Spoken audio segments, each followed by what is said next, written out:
ശബരിമല സ്വർണ്ണക്കൊള്ള പുതിയ വഴിത്തിരിവിലെത്തി നിൽക്കുന്നു എന്ന് ജനങ്ങളെല്ലാം വിചാരിച്ച സമയത്താണ് ബഹുമാനപ്പെട്ട ഹൈക്കോടതിയുടെ മേൽനോട്ടത്തിൽ നടക്കുന്ന ഈ അന്വേഷണം ഒരു കാരണവശാലും അട്ടിമറിക്കപ്പെടാൻ സാധ്യതയില്ല. നിഷ്പക്ഷമായ രീതിയിൽ സ്പെഷ്യൽ ഇൻവെസ്റ്റിഗേഷൻ ടീം അന്വേഷിക്കുന്നു. തിരുവിതാംകൂർ ദേവസ്വം ബോർഡിൻ്റെ കമ്മീഷണറും പിണറായി വിജയൻ്റെ മനസാക്ഷി സൂക്ഷിപ്പുകാരനും ഒരു തവണ ദേവസ്വം പ്രസിഡൻ്റൊക്കെ ആയിരുന്നു എൻ വാസുവിനെ പോലും അറസ്റ്റ് ചെയ്യുന്നു. വി എസ് അച്യുതാനന്ദൻ മന്ത്രിസഭയിലെ തൊഴിൽ വകുപ്പ് മന്ത്രിയായിരുന്ന പി കെ ഗുരുദാസിൻ്റെ അഡീഷണൽ പൊളിറ്റിക്കൽ സെക്രട്ടറി ആയിരുന്നു എൻ വാസു. അപ്പോൾ സി പി എമ്മിൻ്റെ സമുന്നതനായിട്ടുള്ള ഒരു ആരോപണം കേൾപ്പിക്കാത്തൊരു മന്ത്രിയാണ്. അതെ, അപ്പോൾ അത്രത്തോളം ആദർശശുദ്ധിയുള്ളൊരു മന്ത്രിയുടെ അഡീഷണൽ പൊളിറ്റിക്കൽ സെക്രട്ടറി ആയിരുന്നു സി പി എമ്മിൻ്റെ മനസാക്ഷി സൂക്ഷിപ്പുകാരൻ എന്നൊക്കെ പറയുന്ന ഒരാളെ SIT അറസ്റ്റ് ചെയ്യുമ്പോൾ തീർച്ചയായും ഈ അന്വേഷണം അട്ടിമറിക്കപ്പെടില്ല എന്ന് വിചാരിച്ച് കേരളവും അയ്യപ്പ ഭക്തന്മാരും സാഹൂതം ഈ കേസിനെ നോക്കിക്കാണുന്ന സന്ദർഭത്തിലാണ് എൻ വാസു അറസ്റ്റ് ചെയ്ത് പെട്ടുകഴിഞ്ഞ് ഒരു ആഴ്ച കഴിഞ്ഞിട്ടും വാസു ചെയ്ത അതേ കുറ്റങ്ങൾ തന്നെ ആരോപിക്കപ്പെടുന്ന തിരുവിതാംകൂർ ദേവസ്വം ബോർഡിൻ്റെ പ്രസിഡൻ്റായിരുന്ന CPMൻ്റെ MLA ആയിരുന്ന പത്തനംതിട്ടക്കാരനായ A. പത്മകുമാറിനെ തൊടാൻ SITക്ക് മടിയായി നിൽക്കുന്നു. ഇവിടെ ചില സംശയങ്ങൾ ജനത്തിന് ഉണ്ടാകുന്നു. ഈ അന്വേഷണം അട്ടിമറിക്കപ്പെടുകയാണോ? എന്താണ് ഈ കാര്യത്തിൽ സാറിൻ്റെ അഭിപ്രായം? നമ്മുടെ വാസുവിൻ്റെ നില നമുക്ക് താരതമ്യം ചെയ്താൽ TP വധക്കേസിൽ ഇപ്പം അന്വേഷണം ഉന്നതങ്ങളിലേക്ക് പോകുന്നതോടെ എല്ലാ പത്രങ്ങളും എഴുതിക്കൊണ്ടിരിക്കുന്നു. നമ്മൾ നാളെ ഇന്നയാളെ ആരെയാണ് പിടിക്കുന്നതെന്ന് നോക്കി നമ്മളും ആകാംക്ഷയോടെ കാത്തിരിക്കുന്നു. അവസാനം കുഞ്ഞനന്ദൻ എന്ന് പറഞ്ഞ ആളിൽ വന്നപ്പം അദ്ദേഹത്തെ അറസ്റ്റ് ചെയ്യുന്നതോടുകൂടി പിന്നെയുള്ള എല്ലാ അന്വേഷണങ്ങളും അവിടെ നിൽക്കുകയാണ്. ഇത് സംഭവിക്കുമോ എന്നൊരു പേടി. വാസുവിനെ കൂടെ അറസ്റ്റ് ചെയ്ത് കഴിഞ്ഞ് വാസുവിനെ വരെ ഞങ്ങൾ അറസ്റ്റ് ചെയ്തിരിക്കുന്നു. ഞങ്ങളുടെ പഴയ പഞ്ചായത്ത് പ്രസിഡൻ്റായിരുന്നു, ഞങ്ങളുടെ നേതാവായിരുന്നു, ദേവസ്വം കമ്മീഷണറായിരുന്നു, ദേവസ്വം പ്രസിഡന്റ്. വാസുവിനെ വരെ ഞങ്ങൾ അറസ്റ്റ് ചെയ്തു.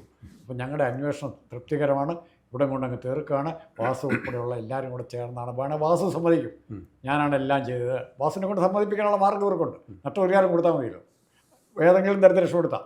ആ രീതിയിലേക്ക് ഈ ശബരിമല കൊള്ളക്കേസിലെ സ്വർണ്ണക്കൊള്ളക്കേസിലെ ഒരു കുഞ്ഞനന്ദനായ വടകരയിലെ കുഞ്ഞനന്ദനായിട്ട് ശബരിമലയിലെ വാസു മാറുമോ? നമ്മുടെ സംശയത. പക്ഷെ ഇവിടെ മറ്റൊരു കാര്യം കൂടിയുണ്ട് സാറേ. അതായത് ഈ വടകരയിൽ TP ചന്ദ്രശേഖരൻ കൊലപാതക കേസിൽ ഒറ്റ കേസുണ്ടായിരുന്നുള്ളൂ.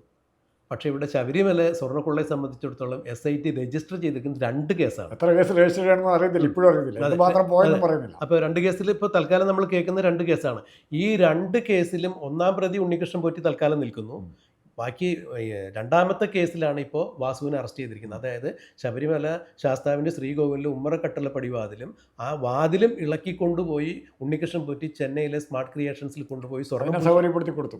അതിന് സൗകര്യപ്പെടുത്തി കൊടുത്ത ആളെന്ന രീതിയിൽ രണ്ടാമത് രജിസ്റ്റർ ചെയ്തിരുന്ന കേസിലാണ് ഇപ്പോൾ നമ്മുടെ വാസു അറസ്റ്റിലായിരിക്കുന്നത്. ഇതേ കേസിൽ ഒന്നാം കേസിലും രണ്ടാം കേസിലും തത്തുല്യമായിട്ട് ആരോപണ വിധേയനായിട്ടുള്ള കൃത്യമായി ഇതേ കുറ്റം തന്നെ ചുമത്തപ്പെട്ടിട്ടുള്ള A. പത്മകുമാർ അറസ്റ്റ് ചെയ്യപ്പെടാതിരിക്കുമ്പോൾ എന്തുകൊണ്ടാണ് വാസുവിൻ്റെ പേരിലുള്ള അതേ കുറ്റങ്ങൾ തന്നെ ചുമത്തപ്പെട്ടിരിക്കുന്ന SIT ഈ കാര്യത്തിൽ 2 പ്രാവശ്യം നോട്ടീസ് അയച്ചിട്ടും ഒരു പ്രാവശ്യം ഒരു ബന്ധുവിൻ്റെ മരണം ചൂണ്ടിക്കാണിച്ച് എനിക്ക് സാവകാശം വേണമെന്ന് ആവശ്യപ്പെട്ട് പത്മകുമാറിനെ ഇനിയും കസ്റ്റഡിയിൽ എടുക്കാൻ ഈ SITക്ക് സാധിക്കുന്നില്ല? ഈ കേസിൻ്റെ കാര്യത്തിൽ ഭക്തരെയും ശബരിമലയിൽ താല്പര്യമുള്ളവരെയും ഈ ഗവൺമെൻറ്റിൽ താല്പര്യമുള്ളവരെയും ഞെട്ടിക്കുന്നൊരു വസ്തുത, വാസു എന്ന് പറയുന്ന ആൾ ചിലപ്പോൾ പത്മകുമാർ വരെ അവരുടെ പേരിൽ ചാർത്തപ്പെടുന്ന കുറ്റം അഡ്മിനിസ്ട്രേറ്റീവ് ലാപ്സാണ്. അല്ലെ ഓവർലുക്ക് ചെയ്തുകൊണ്ട് ഉണ്ണികൃഷ്ണൻ പോറ്റി എഴുതാൻ കൊടുത്തു വിട്ടു. അപ്പോൾ ഫോർ വാട്ട്, എന്തിനാണ് ഇവർ ചെയ്തിരിക്കുന്നത്? ഇവർക്ക് എന്ത് ബെനിഫിറ്റാണ് ഇതിൻ്റെ അകത്ത്? ഇവർക്ക് യാതൊരു ബെനിഫിറ്റും കിട്ടിയിട്ടില്ല. ഉണ്ണികൃഷ്ണൻ പോറ്റിയാണ് എല്ലാം ഡീൽ ചെയ്തത്. അപ്പോൾ ഇവർ അതിന് നന്നായിട്ട് കാര്യങ്ങൾ പോകട്ടെ എന്ന സതുദ്ദേശത്തോടെ, അല്ല അങ്ങനെ പറയാൻ പറ്റില്ല. അല്ല, ചെമ്പെന്ന് പറഞ്ഞാൽ തെറ്റായിട്ട് എഴുതി കൊടുത്തു. അത് അഡ്മിനിസ്ട്രേറ്റീവ് ലാപ്സ്. അതൊരു അഡ്മിനിസ്ട്രേറ്റീവ് ലാപ്സായിട്ട് ചിത്രീകരിക്കാൻ അന്വേഷണ കമ്മീഷൻ എന്നാ പ്രയാസം? അല്ല, അവിടെ വേറൊരു വിഷയം കൂടിയുണ്ട്. തിരുവിതാംകൂർ ദേവസ്വം ബോർഡിൻ്റെ കമ്മീഷണറായിരുന്നു വാസു, പ്രസിഡൻ്റായിരുന്നു വാസു, പത്മകുമാർ പ്രസിഡൻ്റായിരുന്നു. അപ്പോൾ ഈ കാര്യത്തിൽ ഈ തിരുവിതാംകൂർ ദേവസ്വം ബോർഡിൻ്റെ ഒരു മാനുവൽ ഉണ്ട്.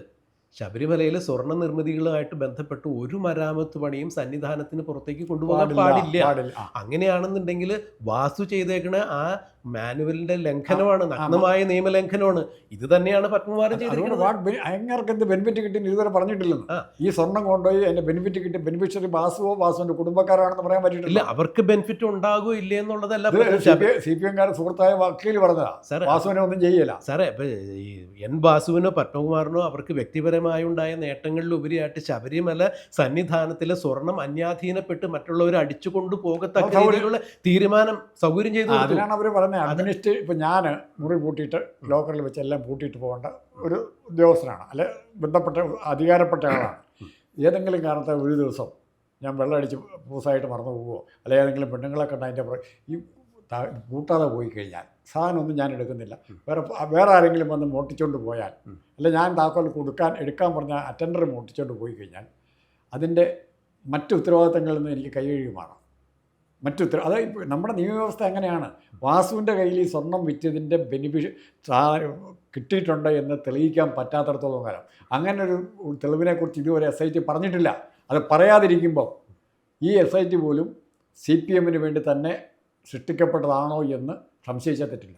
അല്ല സാറേ, അതിപ്പോൾ അതൊക്കെ കൂടുതൽ അന്വേഷണത്തിലൂടെ പുറത്തു വരേണ്ട കാര്യങ്ങളാണ് സാറിപ്പോൾ പറയുന്നത്. കാരണം ഇപ്പോൾ ശബരിമല സന്നിധാനത്തിൽ നട തുറന്ന ദിവസം തന്നെ ശാസ്ത്രീയ പരിശോധനയ്ക്ക് വേണ്ടിയിട്ട് അവിടെ വിജയമല്യ സ്ഥാപിച്ച് നൽകിയ സ്വർണ്ണ നിർമ്മിതിയാണോ എന്നറിയുന്നതിനൊക്കെ വേണ്ടി, കാലപ്പഴക്കമൊക്കെ അറിയുന്നതിന് വേണ്ടി സ്പെഷ്യൽ ഇൻവെസ്റ്റിഗേഷൻ ടീം അതിൻ്റെ സാമ്പിളുകളൊക്കെ എടുത്തിട്ടുണ്ട്. അപ്പോൾ അതിൻ്റെ കാലപ്പഴക്കം നിർണ്ണയിക്കുമ്പോൾ എന്നാണ് അത് കൊണ്ടുവച്ചേക്കുന്നത്, ആരുടെ കാലത്ത് നിർമ്മിച്ചാണെന്ന് അറിയാൻ പറ്റും. ഇവിടെ പ്രശ്നം വാസുവോ അല്ലെങ്കിൽ പത്മകുമാറോ ഈ സ്വർണത്തിൽ പങ്കു പറ്റിയോ എന്നുള്ളത് അതിനപ്പുറത്തേക്ക് ഇപ്പോൾ പങ്കു പറ്റട്ടെ പറ്റാതിരിക്കട്ടെ, കുറ്റകരമായ അനാസ്ഥ അവരുടെ ഭാഗത്തുനിന്നുണ്ടായെന്നുള്ള SIT കണ്ടെത്തിയിരിക്കുന്നു. അങ്ങനെയാണെന്നുണ്ടെങ്കിൽ ഞാനും സാറും ചേർന്ന് ഒരേ കുറ്റം ചെയ്യുമ്പോൾ എന്നെ അറസ്റ്റ് ചെയ്യുകയും സാറിന് അതിൽ നിന്ന് മാറ്റി നിർത്തുകയും ചെയ്യുമ്പോൾ അവിടെ എന്തോ ഒരു പക്ഷാപാതിത്വം കാണിക്കുന്നുണ്ട്. പത്മകുമാറിനെ എടുത്ത് പറയാം, കാരണം രണ്ടുപേരും അഡ്മിനിസ്ട്രേറ്റീവ് ലാസ് ഇതൊക്കെ കൂടെ പത്മകുമാറിനെ അറസ്റ്റ് ചെയ്യും. ഇത് തന്നെയാണ് നമ്മൾ പറഞ്ഞു വരുന്നത്. അങ്ങനെയാണ് എന്നുണ്ടെങ്കിൽ എന്തുകൊണ്ട് പത്മകുമാറിന് വാസുവിന് കിട്ടാത്ത ആനുകൂല്യങ്ങൾ പത്മകുമാറിന് കൽപ്പിച്ചു കൊടുക്കുന്നു? അവിടെയാണ് പത്മകുമാർ നേരത്തെ നടത്തിയിട്ടുള്ള ഒരു സ്റ്റേറ്റ്മെൻറ്റ് ശ്രദ്ധയിൽപ്പെടുന്നത്. ഒരു പത്മകുമാർ മാത്രം വിചാരിച്ചു കഴിഞ്ഞാൽ, ദേവസ്വം പ്രസിഡൻ്റായ പത്മകുമാർ മാത്രം വിചാരിച്ചാൽ ശബരിമലയിൽ സ്വർണ്ണക്കൊള്ള നടക്കും എന്ന് നിങ്ങൾ മാധ്യമങ്ങളോടാണ് പറഞ്ഞത്.